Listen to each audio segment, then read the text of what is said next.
তো সবকিছু তো হলো, 56 ভোগ ইত্যাদি সবকিছু সেবা দিল, কিন্তু যে ঠাকুর অবতীর্ণ হয়েছে বাঞ্ছারামের ঘরে নাম কি থাকবে? ঘরে ছেলে হলে ছেলের নাম রাখতে হয় তো, কি ছেলের নাম? এই বাপু কি ভেবেছিস ছেলের নাম কি দিবি? ছেলের নাম কিরিটি? বিয়ে হয়নি ছেলের নাম ধরে রেখেছিস আগে থেকে? এ কৃষ্ণ, ছেলের নাম কি ভেবেছিস? হ্যাঁ, পাঁচু গোপাল চক্রবর্তী।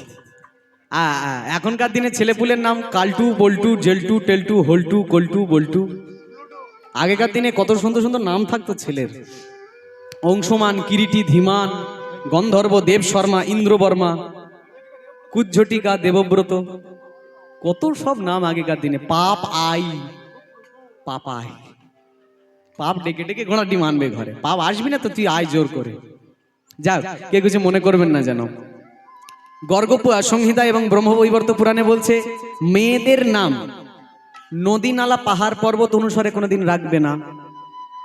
এবার ভেবে নাও নদী কত রকম নদীর নাম আছে, যেমন গঙ্গা, যমুনা, এগুলো রাখতে বারণ করছে, কারণ এগুলো একমেব অদ্বিতীয়ম, এগুলো একটাই, দুটো হওয়ার চেষ্টা করলে চলবে না। যেমন ভগবান কৃষ্ণ অদ্বিতীয়, সেরকম অদ্বিতীয়।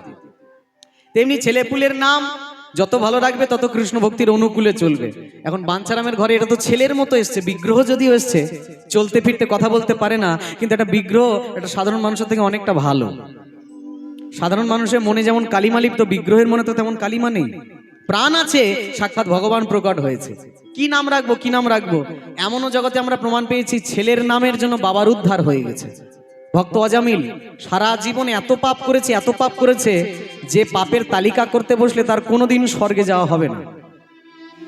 তা অজামিলের স্ত্রী গর্ভবতী ছিলেন, ভগবান ব্রাহ্মণ রূপ ধরে এসে অজামিলকে বলেছিলেন, বেটা তোর ছেলেটার নাম, এই যে ছেলেটা হবে, ছেলেটার নাম রাখিস নারায়ণ।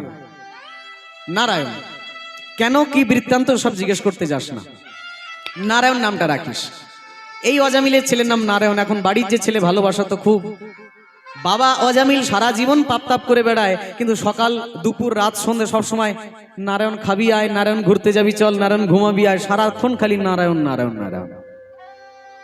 দেখতে দেখতে বাবা অজামিলের যখন শেষ সময়টা চলে এসছে, পাপ করেছে তো বহু, যমরাজের যমদূত চলে এসছে অজামিলকে নিতে, এত ভয় পেয়ে গেছে অজামিল, চিৎকার করে ডেকেছে নারায়ণ রক্ষা কর। আর হৃদয়টা এমন বিগলিত, এমন হৃদয় থেকে ডাক এসছে, ডেকেছে নিজের ছেলেকে, কিন্তু ডাকটা পৌঁছে গেছে গোলকের নারায়ণের কানে। গোলকের নারায়ণ তার বিষ্ণুদূতকে পাঠিয়ে দিয়েছে, আর বিষ্ণুদূত দেখে যমদূতেরা ভয় পালিয়ে গেছে। অজামিলের গোলক প্রাপ্তি হয়ে গেল সারা জীবন পাপ করার পরেও। জীবদ্দশায় একবার যদি হয় বৈষ্ণব অপরাধ, মহা ভজনেতে পড়ে যায় বাদ। লবণবিহীন যেমন ব্যঞ্জনের স্বাদ, ওই জন্য কর্মটা ভালো করতে হবে মায়েরা। যে ঘরেই জন্ম হোক, যে কুলে জন্ম হোক, শাল গাছে আর চন্দন গাছে দেখো কিছু পার্থক্য আছে। একই মাটিতে জন্ম বটে, কর্ম কিন্তু দুই রকম। কর্ম তোমার ভালো হলে ভাগ্য তোমার দাসী, হৃদয় তোমার প্রেম থাকলে ঘরেই গয়া কাশী। কি লক্ষ্য ঠিক থাকতে হবে। এই যে ভগবান বাঞ্ছারামের ঘরে ভগবান হয়ে আসলেন, লক্ষ্য যদি ভুল থাকে ভগবান সামনে আসলেও তো কৃপা হবে না। সেবা কি করবে? অনেকের ঘরে গোপাল পড়ে আছে, গোপালকে 5 বেলার সেবা দিতে হয়, এক বেলায় ঠিকঠাক দিতে পারে না, আর 5 বেলা আছে তো অনেকে। অন্যান্য নিজেরা ভালো মন্দ খায়, খালি গোপালকে নকল দানা ধরিয়ে দেয়, এরকমও আছে। তাহলে জগতে যার যেটা লক্ষ্য, সেই লক্ষ্য অনুযায়ী তার চরিতার্থ। কি শিশুর লক্ষ্য মাতৃদুগ্ধ পানে, মাতালের লক্ষ্য খালি মদেরই দোকানে। বানরের লক্ষ্য ফলের বাগান, শকুনের লক্ষ্য ভাগাড়ের সন্ধান। শেয়ালের লক্ষ্য মরা নিয়ে টানাটানি, অসতের লক্ষ্য পরনিন্দা সম্মান হানি। সতীর লক্ষ্য পতির চরণ, অসতীর লক্ষ্য কিসে হরি পরের মন। এ যুগেতে ভ্রমিতে ভ্রমিতে যেই দিকেতে যায়, ভিন্ন ভিন্ন লক্ষ্যের মানুষ দেখিবারে পায়। কারুর লক্ষ্য উচ্চ, কারুর নিচ্চ, কারুর অতি ঘৃণ্য, কেউ বা প্রশংসার পাত্র, কেউ বা ধন্য ধন্য। সবার লক্ষ্য মাঝে তার লক্ষ্যটাই শ্রেষ্ঠ জানি, যার পরম লক্ষ্য আমার রাধা গোবিন্দের চরণ দুখানি। ঠিক তো? লক্ষ্য ঠিক রাখতে হবে। লক্ষ্যশ্চ চতুর্বেদাদি লক্ষ্যশ্চ ধর্মশাস্ত্রক, ত্রিলক্ষ্যশ্চ ভেষজ গ্রন্থ, চতুর্লক্ষ্যশ্চ আগম, নবব্যাকরণী পুরাণানি চ ভারত দধি ভাণ্ড, গীতা মন্থন দণ্ড রেব পুনঃ পুনঃ, ইদং ইদং স্বরং প্রাপ্তম রাধা কৃষ্ণ চতুরাস্কর। হ্যাঁ, এই যে যোগীর চিন্তা জগন্নাথ, ফকিরের চিন্তা মক্কা, ধনির চিন্তা ধন, তার 99 ধাক্কা। যে জগন্নাথের ভক্ত যোগী ভাববে সারা জীবন আমাকে ভিক্ষে করে একবার জগন্নাথ দর্শন করতেই হবে, এটা তার লক্ষ্য। আর যে ফকির সারা জীবন ভিক্ষে করে ভাবে একটাই কথা, আমাকে মক্কা মদিনায় হজ করতে যেতে হবে। যোগীর চিন্তা জগন্নাথ, ফকিরের চিন্তা মক্কা, ধনির চিন্তা ধন, যার খালি টাকা টাকা টাকা টাকা, তার এত টাকা রোজগার, তার ওই 100টা মানে 99টা কোনোদিন 100 হয় না, এত রোজগার করে তাও যেন কম হয়ে যায়। হ্যাঁ, আগে ছিল নাম ধর্ম নাম কর্ম নাম হি পরমং তপ ইস্য গ্রহে নাম নাস্তি তো নাম নামায়তে, মানে নামটাই ধর্ম, হরিনাম করাটাই ধর্ম। এখনকার দিনে ব্যাপারটা কি নেমেছে জানেন? টাকা ধর্ম, টাকা কর্ম, টাকা হি পরমং তপ ইস্য গ্রহে টাকা নাস্তি হা টাকা টাক টাকায়তে। টাকা আপন মানুষ পর, যত পারিস টাকা ধর। হ্যাঁ, হিন্দিতে একটা কথা আছে, जब जेब में हो पैसे लोग पूछते हैं आप है कैसे, जब आप हो जाओगे कंगाल कोई नहीं पूछेगा आपका हाल। যখন পকেটে পয়সা আছে, if you have money people will ask how are you. যখন পকেটে পয়সা আছে লোকজন জিজ্ঞেস করবে কেমন আছো ভাই। If you have no money people will ask who are you. যখন পয়সা থাকবে না জিজ্ঞেস করবে তুমি কে ভাই। পয়সা থাকলে কেমন আছো ভাই, আর পয়সা না থাকলে কে ভাই। আরে বল, অর্থটাই সব এখনকার দিনে। লক্ষ্য ঠিক রাখতে হবে, লক্ষ্য ঠিক থাকলে সব হবে। একটা পতিতার লক্ষ্য, যে দেহ ব্যবসা করে, তার কি লক্ষ্য? পুরো পুরুষ জাতি সব কামুক হয়ে যাক, আমার কাছে আসুক, আমার পয়সা রোজগার ভালো হবে, ঠিক তো? যে ডাক্তার, তার লক্ষ্য কি? পুরো জগতের মানুষ সব রোগী হয়ে যাক, তাহলে আমার চিকিৎসাটা ভালো চলবে, আমার রোজগারটা ভালো হবে। যে রাজা, তার মনে কি লক্ষ্য? আমার প্রজারা সব ভীতু হয়ে থাক, তবে আমার রাজত্বটা তার উপর চলবে। যে বিদ্বান, টাকা পয়সা, যে বিদ্বান অনেক পাণ্ডিত্য অর্জন করেছে, তার লক্ষ্য কি? পুরো জগতের মানুষ সব মূর্খ হয়ে থাক, তবেই তো তার সামনে আমার পাণ্ডিত্যটা চলবে, নাকি? জগতে বিভিন্ন লক্ষ্য আছে, তবে সবার লক্ষ্য মাঝে তার লক্ষ্যটাই শ্রেষ্ঠ জানি, যার পরম লক্ষ্য রাধা গোবিন্দের চরণ দুখানি। গোবিন্দের চরণ ছাড়া অন্য কিছু নেই জগতে, একমাত্র গোবিন্দের চরণটাই সার। বাঞ্ছারামের জীবন এখন প্রাণধন গোবিন্দ হয়ে গেছে। গোবিন্দ বললেন, বাঞ্ছা, আমি যে তোর ঘরে এলাম, আমার নাম কি রাখবি? আমাকে তো একটা নামে ডাকতে হবে।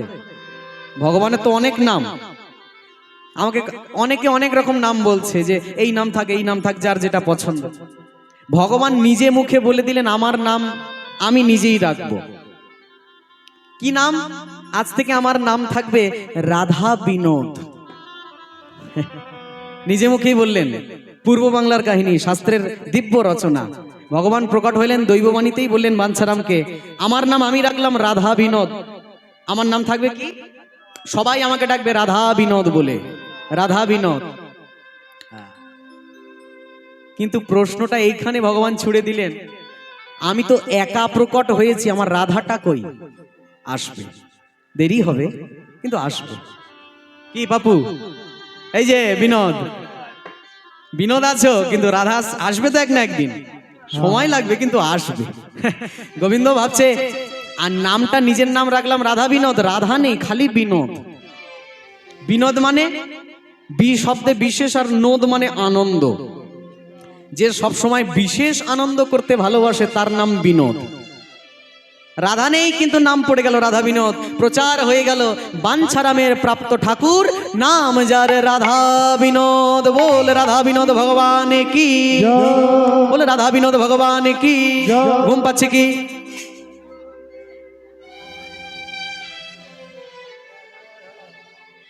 কি ব্যাপার, টাটা বাই বাই করছে নাকি? বলো রাধে রাধে, একটু জোরে হবে না? রাধে রাধে। নামেই যার বিনোদ, নামেই যার আনন্দ। কেমন চটকদারি কারবার ভগবান করে, এইবার লক্ষ্য করেন। পূজা পাচ্ছে বাঞ্ছারামের হাতে দিন প্রতিদিন, বিভিন্ন রকম রান্না 56 ভোগ করে খাওয়ায়। ভগবান তো বিভিন্ন রকম খাবার খেতে ভালোবাসে, তারপরেও এলাকা মানে নবগ্রামে খুব প্রচার হয়ে গেছে রাধা বিনোদ, খুব জাগ্রত, খুব জাগ্রত। এলাকার লোকজনকে মাঝে মাঝে স্বপ্নে দৈববাণী ভগবান করতেন। এই যে ও বলরাম ভাই, আমার খাওয়া দাওয়া ভালো হচ্ছে না, তুমি আমার জন্য একটু আম আনবে, স্বপ্নাদেশ করতেন। আবার কোনোদিন কোনো ভক্তকে বলতো আমার জন্য আনারস আনবে, ইত্যাদি ইত্যাদি বিভিন্ন স্বপ্নাদেশ করতো ভগবান। এই রাধা বিনোদ বিশেষ জাগ্রত ঠাকুর। কাউকে বলতো আমার পরার জন্য ভালো হলুদ কাপড় আনবে, আমার হাতে বাঁশিটা নেই, একটা বাঁশি কিনে এনে দেবে। বিভিন্ন ভক্তদের এরকম দৈববাণী করে বলতেন, আর ভক্তরা পরের দিনই সেই সামগ্রী কিনে বাঞ্ছারামের বাড়ি উপস্থিত। বাঞ্ছারামের নিজের থেকে কিছু দিতে লাগছে না, ভক্তরাই সব দান করছে। মন্দির এত সুন্দরভাবে সেজে উঠলো, আমাদের রাধা বিনোদ এত সুন্দর সেজে উঠলো যে বলার কথা নয়। ভগবান সবার কাছে চাইছেন, বিনোদ করছেন। কি অদ্ভুত লীলা, নিজে সবার কাছে চাইছেন। যে নাকি দাতা সবাইকে দিয়ে বেড়ায়, সে সবার কাছে চেয়ে বেড়াচ্ছে। সবকিছুতে ভরিয়ে দিয়েছে রাধা বিনোদকে, রাধে শ্যাম। এখন দিব্য লীলাটা কি হলো? রাধা বিনোদ আমার, আমি আগের থেকে ক্ষমা চাইছি। যে কথা এখন আমি বলবো অনেকের খারাপ লাগতে পারে, কিন্তু খারাপ লাগলেও কিছু করার নেই, এটাই বাস্তব, এটাই ঘটেছে। গভীর রাত নবগ্রামের একজন ভক্তকে ডেকে তুলেছে সাক্ষাৎ রাধা বিনোদ স্বপ্নে। ভক্ত উঠেছে স্বপ্নের মধ্যে, আমাকে ভালোবাসিস? হ্যাঁ। কত ভালোবাসিস? খুব ভালোবাসি। আচ্ছা, আমি যেটা চাইবো সেটা দিতে পারবি? হ্যাঁ। ইতিমধ্যে ভগবান বাঁশি, চূড়া, নূপুর, হাতের বালা অনেক কিছু চেয়েছে অনেক ভক্তের কাছ থেকে, দিয়েওছে। ভগবান বলছে যেটা চাইবো দিবি তো? না করবি না? না না, না করবো না, বলো। ভগবান বলছে আমার হুক্কা টানার খুব নেশা, অনেক দিন খাওয়া হয় না, হুক্কা টানবো, আমাকে একটা হুক্কার ব্যবস্থা করে দিতে পারিস? রাম রাম রাম রাম, এই তুমি কি বলছো ঠাকুর? এসব তামাকজাত দ্রব্য, এইসব তাম্বাকু সেবন, এসব কি মন্দিরের মধ্যে হয় নাকি? আহা হা হা, তুমি আমাকে কি বলছো? না না প্রভু, না। রাধা বিনোদ বলছেন ভগবান আমি না তুই? না তুমি। মন্দিরটা কার? আমার না তোর? তোমার। এই মন্দিরে সবাই কাকে ভালোবাসে? তোকে না আমাকে? তোমাকে। তাহলে এই মন্দিরে যেটা আমি বলবো সেটা হবে না, যেটা তুই বলবি সেটা হবে? তুমি যেটা বলবে সেটাই হবে। তাহলে আমি তোকে বলছি তো, অনেকদিন জলের তলায় পড়েছিলাম, শরীর খুব ঠান্ডা হয়ে এসছে, শুকিয়ে গেছে, একটু গা গরম করতে হবে, আমাকে একটু হুক্কার ব্যবস্থা করে দে। আজও আছে, আমি গাল গল্প বলছি না। রাধা বিনোদের মন্দিরে গিয়ে দেখবেন, মন্দিরে হুক্কার ব্যবস্থা, মানে মন্দিরের ঠাকুরের পাশে একটা হুক্কা রাখা আছে। আগেকার দিনের লোকজনরা টানতো। এই যে ভালো সুগন্ধি তামাক ভরে চান্দির হুক্কা আনবি, চান্দি দিয়ে তৈরি হুক্কা, এমনি কাঠের নয়, চান্দি দিয়ে তৈরি সুগন্ধি তামাক ভরে আনবি কিন্তু। হ্যাঁ, বেশ বেশ বেশ। এই বলে কথা দিয়ে ভগবান আবার অন্তর্ধান হয়ে গেলেন। সারা রাত ভক্ত ভাবছে ভগবানই আমাকে কি স্বপ্নাদেশ করলেন, হুক্কা টানবে, শেষ পর্যন্ত নেশা করবে। পরের দিন ভগবান তো স্বপ্নাদেশ করেছেন, লুকিয়ে লুকিয়ে লুকিয়ে লুকিয়ে হুক্কাটা কাপড়ের তলায়, নতুন হুক্কা, চান্দির হুক্কা বানিয়ে নিয়ে বাঞ্ছারামের বাড়ির সামনে গিয়ে উপস্থিত। বাঞ্ছারামও দেখলেন, ও আচ্ছা আচ্ছা, এসো, ভগবান নিশ্চয়ই তোমাকেও কিছু স্বপ্নাদেশ করে পাঠিয়েছে। কি গো? আম, জাম, লিচু, কাঁঠাল, কলা, কি কোনো খাবার জিনিস না মাথার চূড়া, হাতের বাঁশি? বলতেও পারছে না এমন একটা জিনিস। খুব লজ্জা, খুব, মানে বাঞ্ছারাম আমি চাইছি বলতে, বলতে পারছি না, আমার খুব লজ্জা করছে, ভয় করছে, তুমি কথা দাও, আমার বৈষ্ণব অপরাধের খুব ভয়, আমায় তুমি কিছু বলবে না? আরে কেন বলবো, বলো না, কি কি কি এনেছো? আস্তে আস্তে সরালেন। বাঞ্ছারাম দেখলো এটা কি? হুক্কা। কে খাবে? রাধা বিনোদ। রাধা বিনোদ হুক্কা টানে কবে থেকে জানি না, তবে আমাকে গতকালকে স্বপ্নাদেশ করেছেন উনি হুক্কা টানতে যান। ছুটতে ছুটতে ছুটতে ছুটতে বাঞ্ছারাম নাট মন্দিরের ভিতরে গেছে।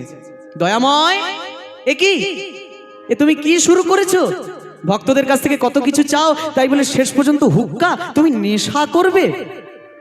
বাঞ্ছারাম তুই কিন্তু আমাকে ওই রকম বলবি না, তুই আমাকে জানিস তো। হ্যাঁ, লজ্জা গেল ভাড় মে, আমি হুক্কা টানবো টানবো টানবো।